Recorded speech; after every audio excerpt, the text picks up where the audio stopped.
ನಮಸ್ಕಾರ ಸ್ನೇಹಿತರೆ, ನಾನು ನಿಮ್ಮ ರಾಘವೇಂದ್ರ ಪುಟಾಣಿ ಇವರಿಗೆ ಆದರಿಕ ಸುಸ್ವಾಗತ.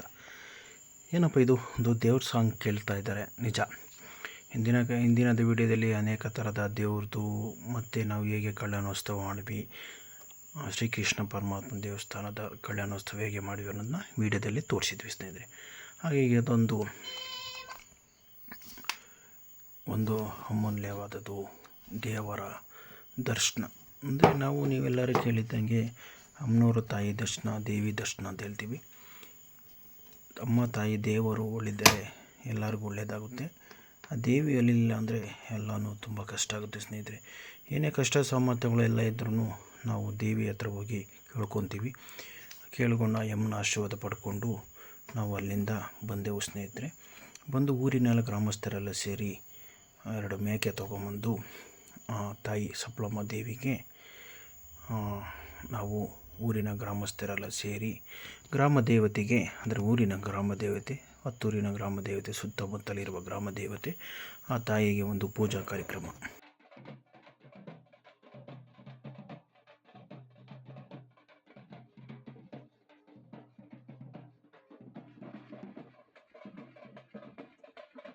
ಸುತ್ತಮುತ್ತ ಹತ್ತೂರಿಗೆ ಭಾಗ್ಯ ದೇವತೆ, ನೊಂದು ಬೆಂದು ಬಂದೋರಿಗೆ ನ್ಯಾಯ ದೇವತೆ, ಕಚ್ಚೆನ ಎತ್ತಿ ಕಟ್ಟಿ ಹಿಡಿದಾಗ ಕೈಲಿ ಕತ್ತಿ ಇವಳೇ ಮೃತ್ಯು.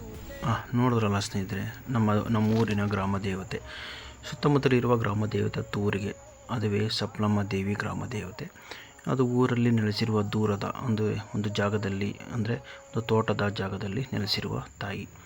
ಆ ತಾಯಿಯಂತೆ 2 ಮೇಕೆಯನ್ನು ಬಲಿ ಕೊಟ್ಟು ಈ ದಿನ ಅನ್ನದಾನವನ್ನು ಕೂಡ ಮಾಡೋದಕ್ಕೆ, ಊರಿನ ಬಂದಿರೋ ಭಕ್ತಾದಿಗಳಿಗೆ ಅನ್ನದಾನ ಪ್ರಸಾದ ಮಾಡೋದಕ್ಕೆ, ನಾವು ಪ್ರಸಾದವನ್ನು ವಿನಿಯೋಗ ಮಾಡೋದಕ್ಕೆ, ಹೀಗೆ ಪ್ರಸಾದ ವಿನಿಯೋಗ ಮಾಡೋದಕ್ಕೆ ನೋಡಿ ಒಲೆಯಲ್ಲಿ ನಾಟಿ, ಅಂದರೆ ಸೌದೆಯ ಒಲೆಯಲ್ಲಿ ಅಡುಗೆಯನ್ನು ಮಾಡ್ತಾಯಿದ್ದೀವಿ. ಊರಿನ ಭಕ್ತಾದಿಗಳಿಗೆ ಪ್ರಸಾದ ವಿನಿಯೋಗ ಮಾಡಿಕೊಡೋಕ್ಕೋಸ್ಕರ.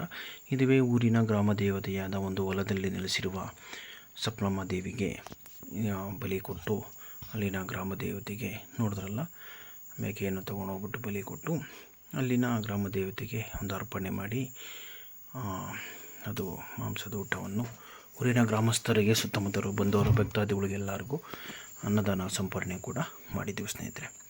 ಇದುವೇ ಸಪ್ಲಮ್ಮ ತಾಯಿ. ಸತತವಾಗಿ ಸುಮಾರು ವರ್ಷಗಳಿಂದನೂ ಮಾಡ್ಕೊಂಬಂದಿದ್ರು. ಆದರೆ ಈಗ ನಾನು ಹೇಳಬೇಕು ಅಂದರೆ ಸ್ನೇಹಿತರೆ, ಈ ಜಾಗದಲ್ಲಿ ತುಂಬ ಚಿಕ್ಕದಾಗಿ ಕಲ್ಲಿನಲ್ಲಿ ನೆಲೆಸಿತ್ತು, ಭೂಮಿ ಮಾಮೂಲಿ ನೆಲದಲ್ಲೇ ಇತ್ತು. ಆದರೆ ಈಗ ಈ ಜಾಗವನ್ನು ಸ್ವಲ್ಪ ಚೆನ್ನಾಗಿ ಗುಡಿ ಕಟ್ಟಿ 3 ವರ್ಷ ಆಯಿತು. 3 ವರ್ಷ ಮುಂಚೆ ಒಂದು ಉದ್ಘಾಟನೆ ಸಮಾರಂಭನೂ ಕೂಡ ಆಗಿತ್ತು. ಈಗ ಈ ವರ್ಷದಲ್ಲಿ 2ನೇ ವರ್ಷ ಚಿಕ್ಕದಾಗಿ ಮಾಡ್ಕೊಂಡ್ವಿ. 3ನೇ ವರ್ಷ ಸ್ವಲ್ಪ ಅದ್ಧೂರಿಯಾಗಿ ಈ ಅಮ್ಮನವರ ಆಶೀರ್ವಾದದಿಂದ, ಅಮ್ಮನವರ ಪ್ರಾರ್ಥನೆ ಮಾಡಿಕೊಂಡು ಒಂದು ಸಪ್ಲಮ್ಮ ದೇವಿ ಅಂತ ಬರುತ್ತೆ.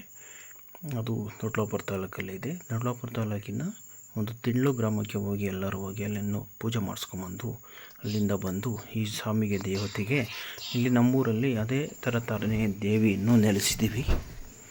ಸಪ್ಲಮ್ಮ ದೇವಿನ ಅಲ್ಲಿಂದ, ಅದು ಮುಖ್ಯವಾಗಿ ದೊಡ್ಡವಾದ ದೇವತೆ ಸಪ್ಲಮ್ಮ ದೇವಿ. ಆ ದೇವಿಯನ್ನು ನೆನೆಸ್ಕೊಂಡು ನಾವು ಆ ದೇವಿಯ ಪ್ರತಿಷ್ಠಾಪನೆಯನ್ನು ನಮ್ಮ ಊರಿನ ಗ್ರಾಮಸ್ಥರಲ್ಲಿ, ಒಂದು ಊರಿನ ದೇವತೆ, ಗ್ರಾಮ ದೇವತೆ ಅಂತ ಹೇಳ್ತೀವಲ್ಲ, ಆ ಜಾಗದಲ್ಲಿ ಆಯಮ್ಮನ ನಿರ್ಮಿಸಿ ಪುನಃಸ್ಥಾಪನ ಮಾಡಿ 3 ವರ್ಷ ಆಯಿತು. 3ನೇ ವರ್ಷದ ಒಂದು ಅದ್ಧೂರಿ ಮಹೋತ್ಸವದ ಊಟ, ಅಂದರೂ ಒಂದು ಸ್ವಾಮಿ ಪ್ರಸಾದ, ಆಯಮ್ಮನ ಪ್ರಸಾದ ಊಟವನ್ನು ಎಲ್ಲ ಗ್ರಾಮಸ್ಥರಿಗೂ ಅಂದರೆ ಗ್ರಾಮಸ್ಥರು, ಸುತ್ತಮುತ್ತಲಿನ ಜನಗಳಿಗೆಲ್ಲರಿಗೂ ಅನ್ನದಾನ ವಿನಿಯೋಗವನ್ನು ಮಾಡಿದ್ವಿ. ಈ ದಿನ ಅದ್ಧೂರಿಯಾಗಿ ಆಯಿತು ಸ್ನೇಹಿತರೆ.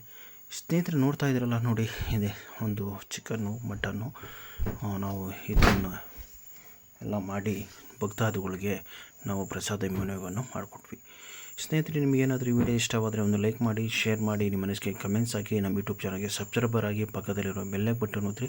ಮತ್ತು ಈ ವಿಡಿಯೋನ ಆದಷ್ಟು ಫ್ರೆಂಡ್ಸ್ಗೆ, ಸ್ನೇಹಿತರಿಗೆಲ್ಲರಿಗೂ ಶೇರ್ ಮಾಡ್ತಾ ಹೇಳ್ತಾ ಇದ್ದೀನಿ ಸ್ನೇಹಿತರೆ. ನಿಮ್ಮ ಮನಸ್ಸಿಗೆ ಏನೇ ಅಭಿಪ್ರಾಯಗಳು ಕಮೆಂಟ್ಸ್ ಹಾಕಿ, ವಿಡಿಯೋ ನೋಡಿ. ಇದು ದೇವಿಯ ಒಂದು ಪೂಜಾ ಕಾರ್ಯಕ್ರಮ, ದೇವಿಯ ಗ್ರಾಮ ದೇವತೆಯ ಒಂದು ಪ್ರಸಾದ ವಿನಿಯೋಗ.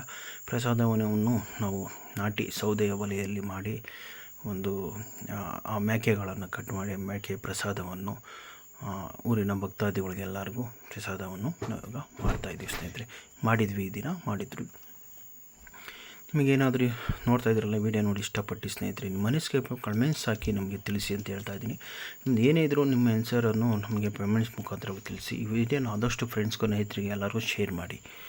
ಊರಿನ ಗ್ರಾಮ ದೇವತೆ ಸಪ್ಲಮ್ಮ ದೇವಿ ತುಂಬ ಚೆನ್ನಾಗಿ ಮಾಡಿದ್ದೀವಿ. ಅದ್ದೂರಿ ಮಹೋತ್ಸವ ನಡೀತು ಈ ದಿನ.